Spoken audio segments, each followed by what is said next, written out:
ധനകാര്യമന്ത്രി വളരെ ശ്രദ്ധാപൂർവം അത് കേൾക്കുകയുണ്ടായി. ഗൗരവത്തോടെ പരിഗണിക്കുമെന്നാണ് അവര് ഉറപ്പ് നൽകിയത്. അതോടൊപ്പം കേന്ദ്ര ആഭ്യന്തരമന്ത്രി അമിത്ഷായുമായി ഇന്നലെ കൂടിക്കാഴ്ച നടത്തിയിരുന്നു.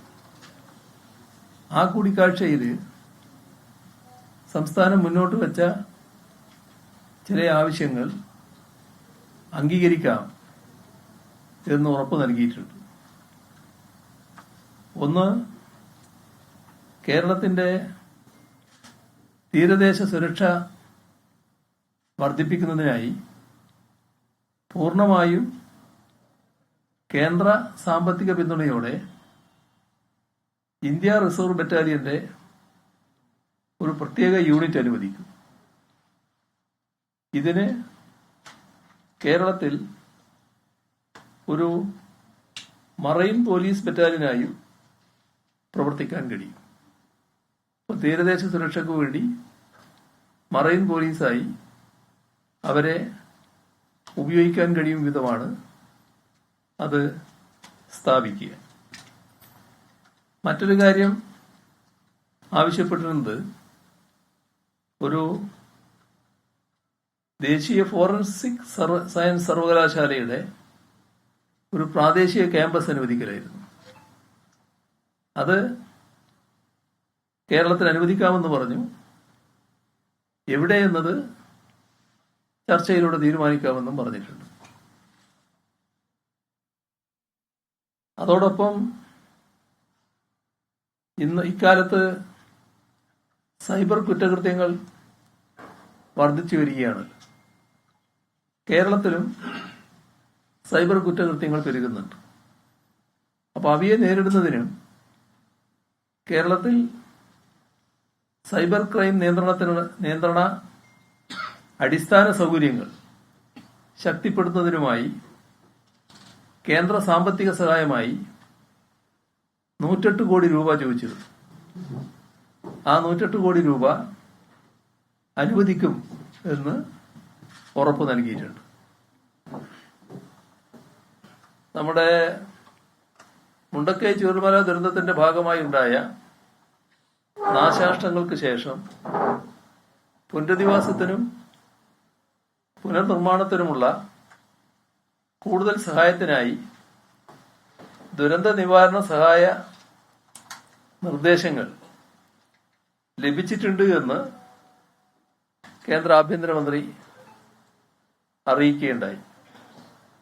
അത് തുടർന്നും പരിഗണിക്കും എന്ന ഉറപ്പും ഞങ്ങൾ ആ പ്രശ്നം ഉന്നയിച്ചപ്പോൾ അദ്ദേഹം നൽകിയിട്ടുണ്ട്. മറ്റൊരു കാര്യം, LWE ബാധിത ജില്ലകളുടെ പട്ടികയിൽ കണ്ണൂർ, വയനാട് ജില്ലകൾക്ക് സുരക്ഷാ അനുബന്ധ ചെലവ് ആവശ്യമായ സഹായം തുടരും എന്നതും ആഭ്യന്തരമന്ത്രി അറിയിച്ചിട്ടുണ്ട്. പിന്നെ കണ്ടത്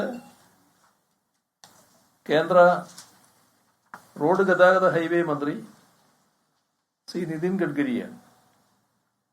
അദ്ദേഹവുമായി വിശദമായ കൂടിക്കാഴ്ച നടത്തി നിവേദനവും കൈമാറി. അതുമായി ബന്ധപ്പെട്ട കാര്യങ്ങൾ ഇന്നലെ പൊതുമരാമത്ത് വകുപ്പ് മന്ത്രി മുഹമ്മദ് റിയാസ് നിങ്ങളുമായി പങ്കുവച്ചതാണ്.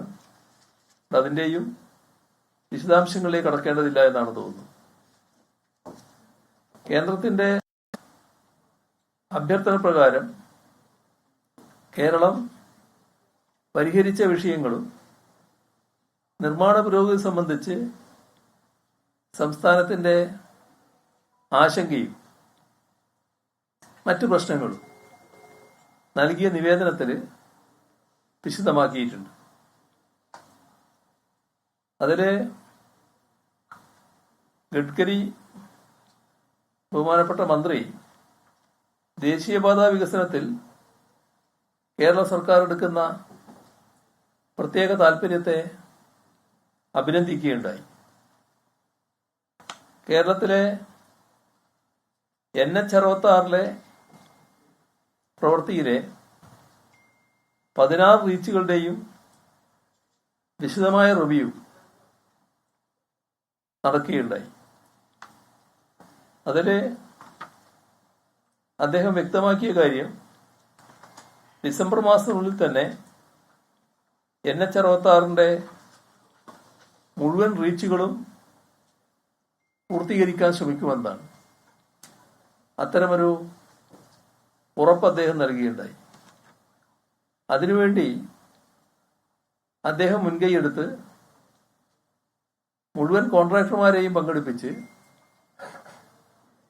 NHAയുടെ ഉയർന്ന ഉദ്യോഗസ്ഥരടക്കം കേരളത്തിൽ നിന്നുള്ള പൊതുമരാമത്ത് മന്ത്രിയും ബന്ധപ്പെട്ട ഉദ്യോഗസ്ഥരുമടക്കം അടങ്ങുന്ന ഒരു ഉന്നതതല യോഗം അടിയന്തരമായി വിളിച്ചു ചേർക്കുമെന്ന് അദ്ദേഹം വ്യക്തമാക്കുകയുണ്ടായി. അതോടൊപ്പം